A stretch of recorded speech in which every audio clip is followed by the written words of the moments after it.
So, welcome to Yule Tales and Hearth Witchery. This is going to be a accumulation of the past 3 years of the Krampus and Kringle Market.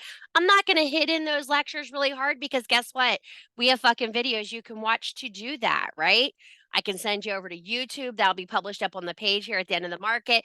You guys will be able to go access that. You'll be able to see me, 2021 dark hair sissy, talking all about Krampus and books and kids' books.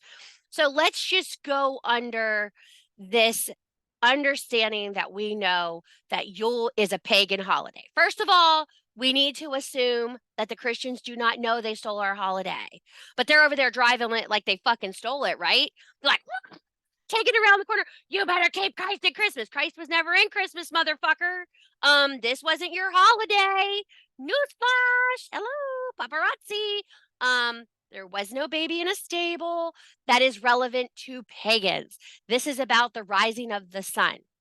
So, when does Yule start? It starts on Solstice Eve with that Mother's Night celebration.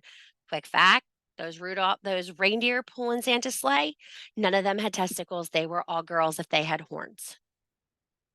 Those horns would have dropped if they were buck. I know I shot one last night in my backyard with my husband, so I know those horns would have been falling off because Mr. Man's horn dropped on the one side when he was shot from the shock. So male deer lose their antlers. So another fallacy proven to be wrong. Rest Rankin and Bass, I do love them so much with my heart, but yes, they did not all have horns. So when we look at these tales, we need to resonate in what they meant. 99% of the Yule tales are made for behavioral modification reasons. These are to make children be good because we are stuck in the fucking house with them. Do you understand? It's snowing, it's cold, and these little motherfuckers are in the house with you, and they're being batshit crazy. So, what better way to scare them than a mountain witch is going to come down and eat you, or a Krampus is going to beat you with a stick, or Ben Schnickel is going to whip you with a whip? These were ways to get your children to behave. These were ways to deter the local deviants from being local deviants. You also have to understand people were much more superstitious in that time frame. It wasn't your average, oh, well, the good things are going to come and we'll just sit and wait. I mean, there weren't a whole lot of white lighters in the dark ages. I'm sorry. There wasn't a whole lot of prosperity in the dark. You were pretty scared. There were loud noises. You didn't have CNN or the Wildlife Channel to tell you what those loud noises were. You hid and you feared the dark. Fire was your friend. So when you think about this holiday season, that candle is the most important thing. That flame, that holding together as a family and calling on your ancestors in this time frame, correct? So let's talk about Hearth Magick. This is the focus of this lecture. This is what I want to go into. Get yourself some paper and pencil because I'm going to be going fast and hard. I'm going to drive this bitch like I stole it. Are you ready? Bay leaves. You are going to need shit tons of bay leaves in this season. You are going to be burning them. You are going to be simmering them. You are going to be hanging them. You are going to be putting them in your food. They are a staple. Why, Sissy? Why are bay leaves so important? Because they fell off the fucking bushes and you had them in abundance. They were out in your yard. You went and grabbed them, brought them in and used them. Now, modern day, there's not as many bay bushes because they were cleared as an intrusive species. So here in the Northeast, you find bay bushes not frequently. You're going to find more holly and ornamental yew. Do not cook with those. You will kill your family. Now, if you have a mother-in-law coming, I can give you a really good yew tea recipe. I'm just saying she ain't going to make it out the door, but your problems will be over. You have to understand the way they decorated, the way they used things were what they had. Cranberries didn't even enter the scene till the colonies came around because of the bogs. They grew naturally in the bogs. The New Englanders would gather them up and use them in their Yule celebrations, Christmas celebrations. So cranberries weren't originally a pagan thing. It was the mountain berries you would find outside, the holly berries, the yew berries. They didn't eat them. They decorated with them. The red was the last bright indication of life in the forest. Think how excited you all get in the spring when you run out and see the violets in the grass. I know all you bitches around here, your nettle fascination is out of control. Oh my God. Oh my God. Nettle. It's blooming everywhere. It's purple everywhere. Okay. So think about this.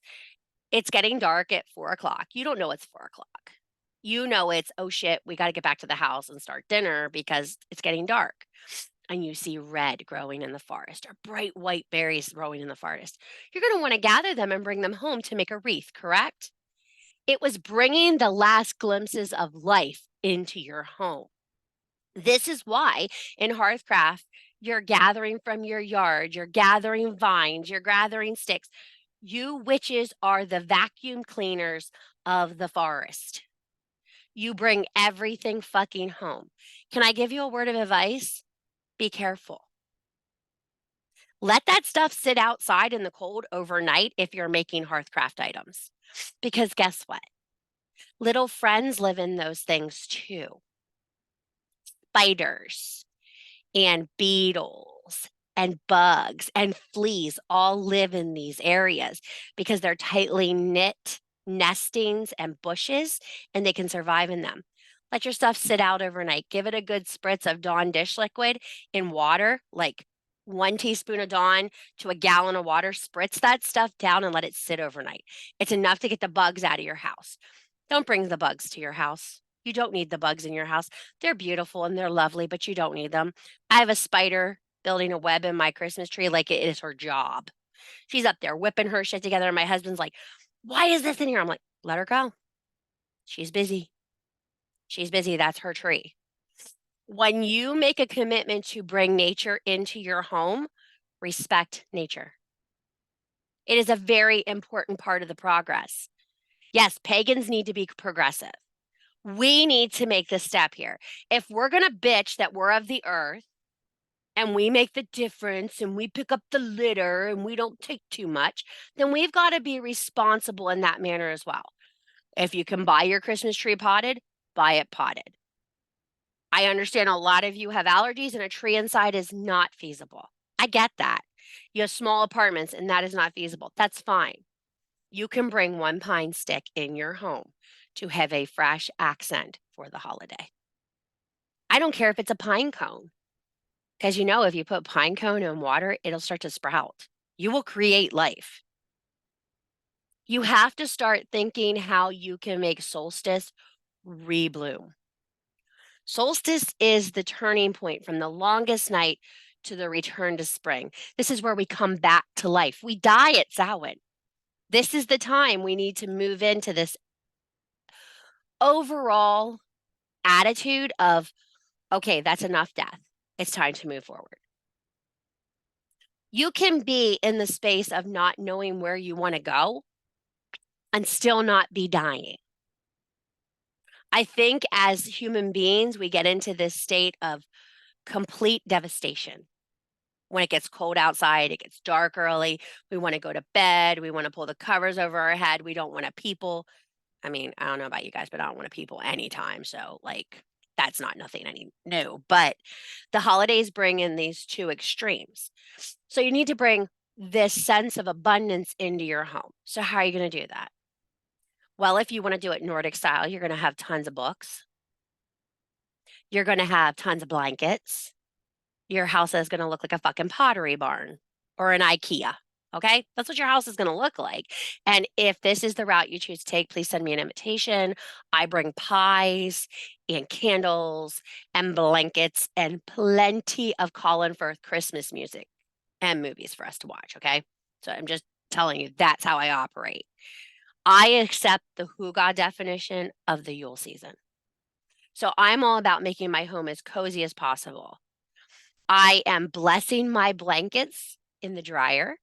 So I have a special linen cloth that I spray with a spray and throw it in the dryer every time I do our family's blankets. It has orange, lavender, and pine on it. I am a juniper and pine whore at the holidays. This house smells like cedar, juniper, and pine in the holiday season. I love the smell. Cedar grows abundantly around me. And it's not like the really expensive cedar. It's that hedge cedar that you see everywhere, but it's still cedar. Learn to be resourceful for the area you live which. If you live in the desert, use the white sage.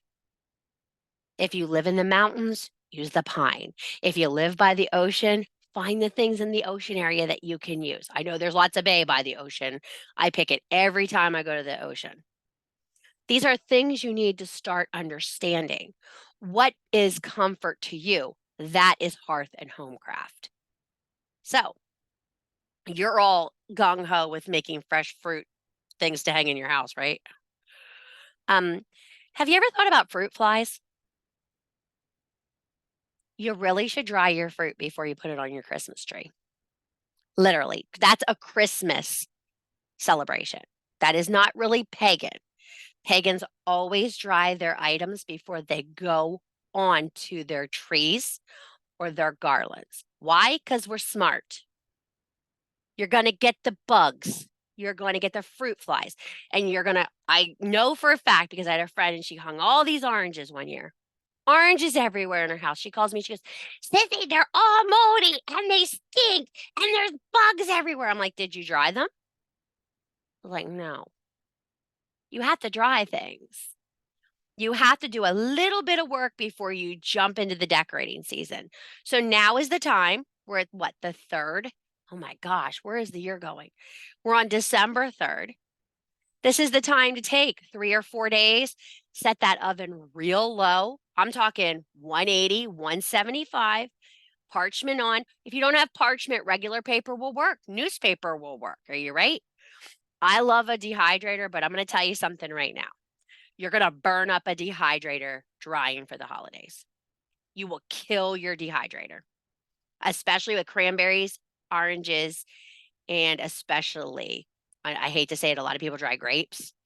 They get crazy. It's crazy hard to dry them. I don't know why you dry grapes. Just go buy raisins. You really don't need to dry grapes, okay? Somebody told me she was doing a whole grape garland for her house. I said, do you grow them? And she's like, no. I'm like, why are you doing that? I can see if you grow them. If it's in your yard and that's something you want to do, that's brilliant. So when you're doing your hearthcraft, you got to dry that stuff. Thin slicing is the key. If you don't have knife skills, get a very sharp knife. It is easier to cut yourself with a dull knife than a sharp knife. You understand that, right? That's Kitchen Witch 101. I mean, I don't know if anybody around here knows, but I am a professional chef. Like certified by the Food Network. Professional chef here. Like I'm a professional kitchen witch. Get a sharp knife. Do not use a dull fucking knife. You're going to cut your fingers off. Knuckles in, under, down. Don't volunteer your digits to join the drying, okay? Keep them tucked under when you're cutting, all right? 1/4-inch slices, slice them down. Cranberries. The secret to drying cranberries quickly is skewer them with a skewer and lay them in your oven. You already have a puncture through them. They don't have to explode or open up. That is a contained vessel. It's going to be very hard for you to get that liquid out of there if you don't open them up. And if you want them whole, the skewer is perfect. You're already putting the hole in for whatever you're doing them with. Very sharp upholstery needle is the best way to thread your fruit. Very sharp upholstery needle. It's a U-shaped needle. You can get them at Walmart, 5 of them for like $1.50. Keep it in a box. Only use it for your fruit. Only use it for your witchcraft. These are consecrated tools. These are consecrated tools. You should have witchcraft tools. You should have a knife that you use for your altar preparation. You should have a needle you use for altar preparation. You should have a pair of scissors that is used for that. Clean them under the full moon, consecrate them, and bless them. They are doing the goddess's work. Bless your tools. I am the biggest guilty party of this. My husband calls me the woman of 1,000 scissors because there is never a pair of scissors when you fucking need a pair. If you've been at my home, you know this truth. Where's the scissors? I don't fucking know, is the answer every time we say it. But I have a knife, I have a needle, I have sacred thread, and they all stay in a special place for this time of the year when I do these things. Next thing is you're going to entertain, right? Home and hearth entertainment. Mason jars are your best friend for this. You're already drying fruit. For those of you who have friends that are a little more boozy at the party, make ahead yourself little ball mason jars with the fixins to your favorite cocktails. Set them out on your altar. Won't you be fancy?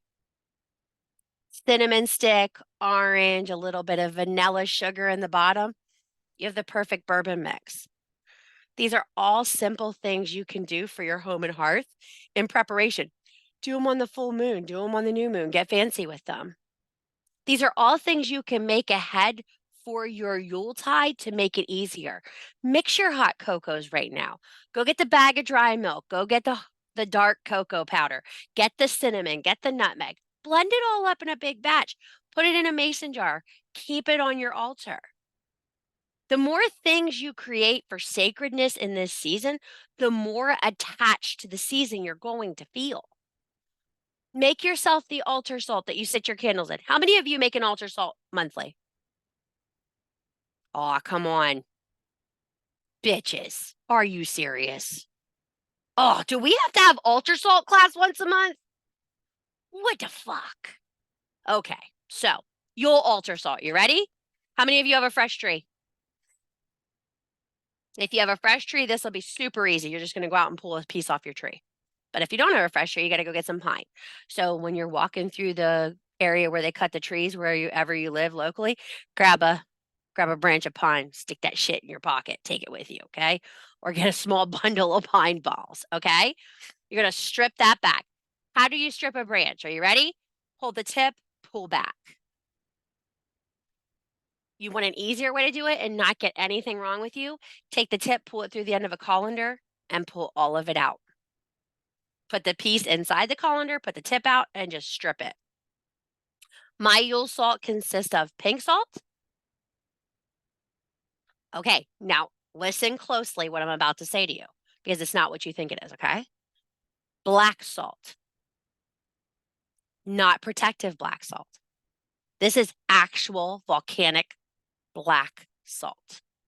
Because I practice Nordic craft, I use Nordic black salt in my salt blends.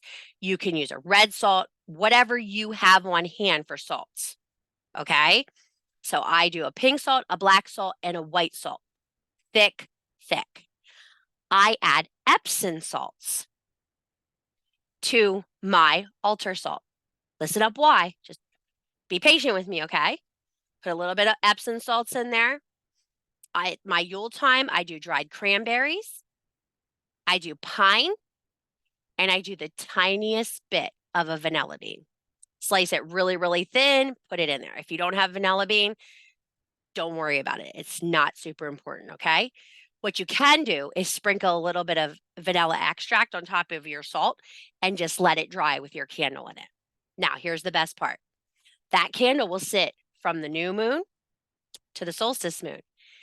The night of solstice moon, guess what I'm going to do? I'm going to take half of that, put it in a mesh bag, and hang it in my tub and use it for my wash for bed that night. It doubles as my cleansing soak for the moon ceremony and my altar salt. When you're doing this, be careful not to put things that can hurt your coochie meow meow in your altar salt. So stay away from cinnamon and spicy mint. Those things will hurt a little bit, okay? And whatever you don't put anything poisonous in your altar salts, okay? I use Damiana because of Hecate, but a lot of people cannot tolerate that. So be very careful, okay? When I work with Hecate, I always have Damiana in my altar salt. I'm used to it. It's just spicy oregano, but for some people, it can be very offensive to their body. So whatever you're going to do, that altar salt can double as a bath salt. You can make it a scrub. Just add it to your coffee grounds, and you have a great scrub for in the shower. These are all things you can use your Hearth and Home Magic to double up with. But you should be creating your altar salt every month. The most beautiful way to create altar salt is figure out your intention for that moon and build the herbs to base and support that intention the whole month. You're going to be putting a candle in that salt every day, correct? You should be basing and adding to the intention of that candle every day. Not just you, but the magical ingredients you're putting around it. You're getting close to solstice, so let's make an oil. Want to make an oil? Let's make an oil. Olive oil, safflower oil, almond oil, vegetable oil, whatever you have on hand, whatever you want to use. Oranges, cranberries, pine, vanilla, and nutmeg. I love allspice and I love anise. Some people don't like that. I love anise in my oils. I think it smells amazing. It is the perfect complement to just put in a small oil burner once you let it sit for probably a week. Put it in there, drain it. Do not let all that stuff in there for more than a week. It will start to sour the oil, okay? You're going to warm it, take everything out, jar it up again. It's a perfect oil to put one of your little oil warmers and just lay it underneath and let it simmer. Your whole house will smell like you walked into a Williams Sonoma for months for probably like $3. There's one thing you can learn in home and hearthcraft, it's how to save money and not spend tons. So everybody every year goes ape shit crazy about these rag garlands I make. Okay. So you're here today. Let's break the silence on this. Are you ready? It is a piece of twine. It is a piece of fabric cut to the desired length you want. It is tied around the twine and pushed together. It is rocket science. Do you understand? Straight up rocket science. What is so magical about it is the blessing that goes into every knot. The prayer that is said on every bead. When you make magic, you need to make magic. It is not an exception to the rule. It is not a magical craft if someone is cheating halfway through and buying half the craft. I can assure you, my living room looks like a Joanne Fabrics exploded fabric remnants all over it right now. They are everywhere. My husband looked at me when I got up because you want to go change your shirt? Because you're a mess. When you make a craft, every bit of you goes into it. I can assure you anyone who gets a garland is going to get an ounce of Sissy's blood somewhere in that garland because I cut my fingers every time I make them, pulling it through the twine. They are sealed, they are blessed, and they are hung on my altar before they leave. You guys see where the hats are kept before they leave? Everything sits on there before it leaves for a purpose. What we do is fucking magic. The way we handle ourselves is magic. When Ashley pours a candle, it's magic. When Nikki does a web page, it's magic. You know, when you see these women do these things, they're magic. I'm wearing a pair of Ashley's earrings from Arts and Artifacts today. You guys all know my diamonds never come out. These were a gift. They're wooden spoons. Like, how fucking cool is that? That's her magic. We have to learn to appreciate what we bring to the table. You all have a special gift and talent. Some of you refuse to believe how talented you are. But guess what? If it's not arts and crafty, because not all of us are Martha fucking Stewart, okay? And not all of us are Julia Childs. We can't all fucking cook. You got something to bring to the table. Maybe you can do a mean organization of a holiday event. If you can, please give me a call. I am always looking for someone to organize my ass because I am pure fucking chaos. My husband calls me the tiny tornado because there is always something fucking going on in here and it's always unorganized. You should have saw Hat Day in the kitchen yesterday. Nobody wanted to see Hat Day. Nope. There's glitter everywhere. It looks like a strip club up in the joint. There's glitter everywhere. He says, is this a titty bar or a craft show? I'm like, little of both because it was everywhere. Your Hearth Magick is all you. Everything. So I've gotten the write-up multiple times. Sissy, I can't afford a Yule log this year. I can't afford one. Okay, you ready? I'm going to teach you how to make a Yule log without spending a lot of money. Go outside, find 3 sticks. 3 reasonable size sticks. I'm talking about like not hot dog sticks. I'm talking kielbasa sticks. Nice size sticks. Tie them together in 3 points. Okay? Gather any greens that you are called to around your home. I'm talking vines, I'm talking sticks, I'm talking pine cones. Wrap that bitch up.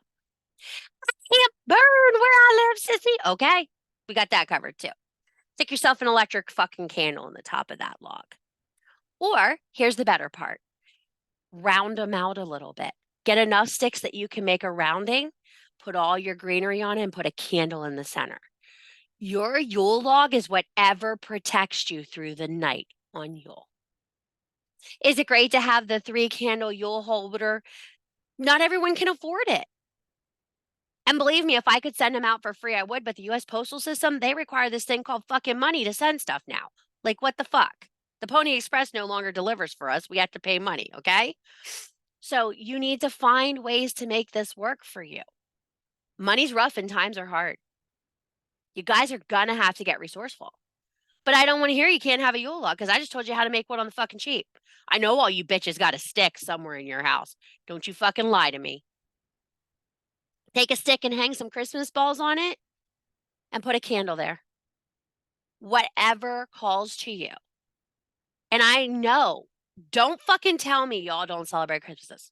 I'm going to tell you right now, I don't fucking believe it in the witchcraft community. My house is a divided house. And that's the way it is. I celebrate Yule. He celebrates Christmas. And we celebrate a fucking month-long fiesta. Everything's fucking going on. And you know what? There's nothing wrong with that. If you read fucking Feral Yule this morning, you'll understand. Joy is joy, no matter how you fucking get it. Y'all better be tapping some fucking joy and putting it in your households because it's going to be a long, cold winter. I mean, without sounding like Winterfeld, winter's coming. And the ice wall is closer than you think. The world is not a nice place right now. People are mean. So if a Christian says Merry Christmas to you, maybe you just look back and say, thank you. Because they got the idea of what this is about. They got the idea. Christ in their Christmas matters to them. Good. Let their fucking Christ in their Christmas. Don't you take that from them. Okay? If that's how they want to walk and they want to be over there walking that way, you walk right beside them. Blessed Yule and walk on your way.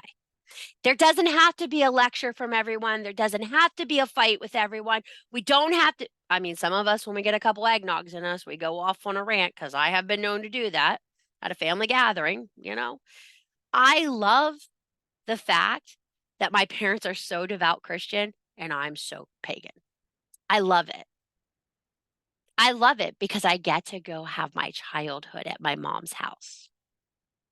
I get to be like a kid at her house because now as an adult, I don't celebrate the same way. Nothing that I celebrate is the same way anymore.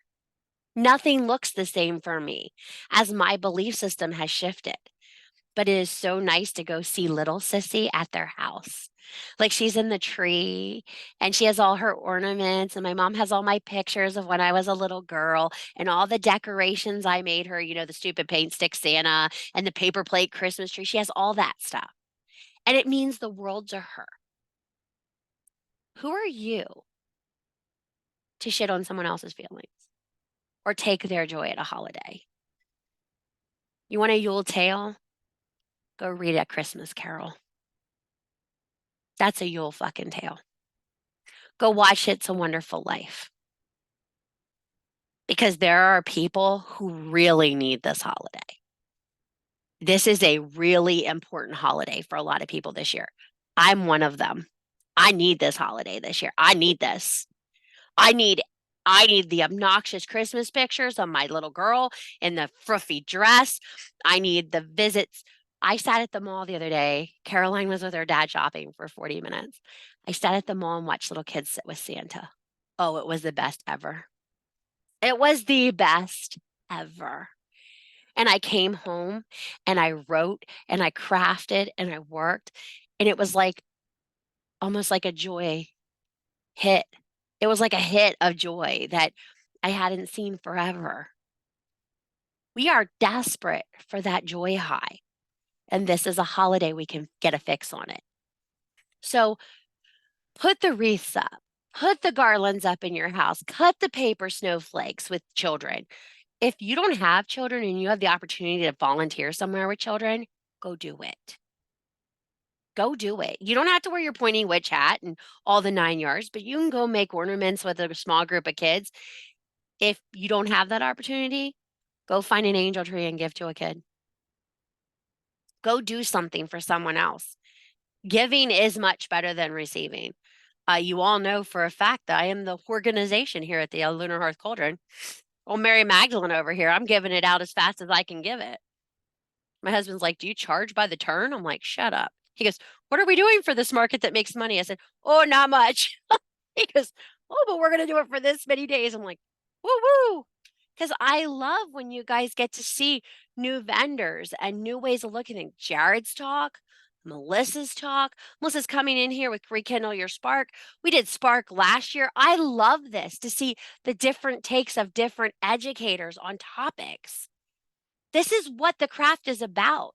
Casey with your altar decorating. I love this stuff. This is important because if we don't have places that generate joy, this world's not going to be okay. If a little kid can believe they can make Santa's sleigh fly by hugging a reindeer, you can believe in each other for like 10 minutes. Come on.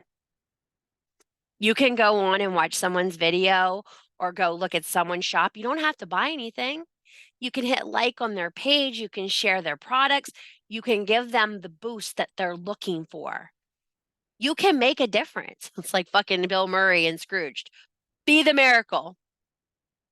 When are you going to step up and take your turn? So many of you are letting someone else pinch hit for you in society. It's not everybody else's job to make other people's lives better. It's yours. We are a group of pagans and we need to learn to be more positive in our paganship. I mean, I do agree we should still drink from the skulls of our enemies, but that's been a lost tradition. So, what I'm going to say to you right now is the new part of this lecture. You all need to bring your ancestors into your Yule celebration. You need to find a way to make your ancestry. And I don't want to hear, I don't know my ancestors. This isn't a call for that. This is a call to the women before you. This is a call to the mothers of mothers. I don't care if you take it back to the red tent. I don't care where you take it back to. You need to call back and reclaim your power. Part of the solstice seance ceremony will be a power reclamation. Part of the fucking feral sisterhood, for those of you who cannot afford the solstice seance, will be a power reclamation at winter solstice. It is time we call back our power. It is time we call to the hedge, to the mountain, to the cave, to the sea bottom, to the forest floor, to the pits, and call back the lost women who we have lost along the way and their magic has dwindled. We have been lazy keeping our spark, and we have not kept our fire as pagan women. That is our job. How are we going to have a new generation if we are lazy with our practice? And this is your work. This is not a game. This is not a hobby. This is not a crafting time. This is your work. If your work is to get better each day and provide a legacy for the children you have and the people to follow behind you, you need to do your work.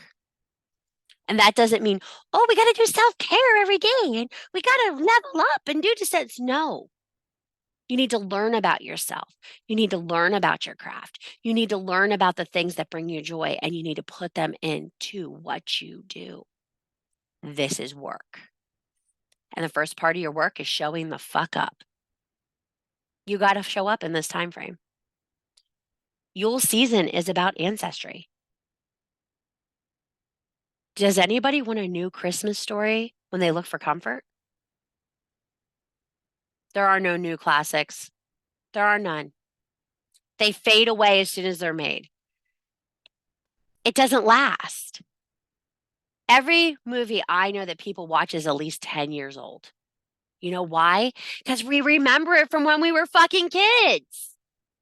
We don't think about things till they're gone. Just like your family members who are sitting in nursing homes, or those people at the local nursing homes who are sitting there with no one to talk to. Make 15, 20 cards and take them to the nursing home. Just drop them off. Doesn't have to be any more than a card. Some people just need to be thought of. I guarantee in some nursing home, there is some cool fucking woman that has tales to tell. Oh, she has shit to tell you. Oh, and it's probably epic. She's probably done things that would make your ears turn red and you blush in shame. They're out there. They are not being spoken to and they are not being heard. And we are losing their stories. The holidays are all about stories and legends. You don't sit and tell your kids about the toy you got when you were 5. You tell them about grandma's cookies or Pap's tradition of doing something. I remember my Pap smoking a pipe outside the church while my grandma put the tree up. That's what I remember because he would get in trouble every year for doing it. Black cherry pipe tobacco. I can still smell it. I have his pipe on my altar. One of the few things I took when he passed away was his pipe because that's what I associate with him. I smell him from time to time. We were putting up the Christmas tree the other night. Caroline's like, oh, we got up the tree. We got up the tree. My husband goes, what is that smell? I said, it's my grandpa's pipe. He goes, but you haven't lit that ever. I said, no, sometimes it just smells. It was his time to be present. When was the last time you felt your ancestors? When was the last time you felt a present you couldn't put your finger on? Ask them who they are. Give them time to speak to you. Don't be so quick to run away from every spirit energy you find. Just don't. This is the season they can talk. They haven't been sent back yet. And some of you hold on to them all the time. Do your work. Invite them in. That's a new spin on the Yule Tales and Hearth Magick story this year. I really want you to dive in. Do you have a t-shirt or a flannel shirt or something special from an aunt, an uncle, a grandma, or just a family tablecloth that you hold in high esteem? Get it out, put it somewhere. Give them space to breathe and bring their presence. All these witches saying they can feel things and they can see things and they know things, but they're fucking terrified to hear them. You know when you know you've reached your ancestors? You'll feel it in your heart. You won't audibly hear it. That cauldron of warming I talk about all the time with you guys, you'll feel it there. You'll feel the flutter, you'll feel the movement, and you'll feel it come up through your chest. You'll feel your whole chest warm, and you'll know they're there. It's almost like an internal hug. The only way I can ever describe it to people is it feels like when I drink a shot of bourbon. My whole chest fills with warmth all the way through. That's how I know when a spirit is present. My whole chest fills with warmth. You'll see me if I'm doing a lecture, I'll be like, I can feel them. You need to identify how you communicate with spirit. This will make your ancestor work a lot simpler. So we covered a whole lot today. There was not a new PDF. Are you shocked and awed? But you got so much information. So thank you guys for coming to Yule Tales and Hearth Magick. We're going to shut the cameras off and we're going to have a little party after the scenes. If you came today live, you get to get some special prizes after we shut off. If not, thanks for catching the replay. Have a great day.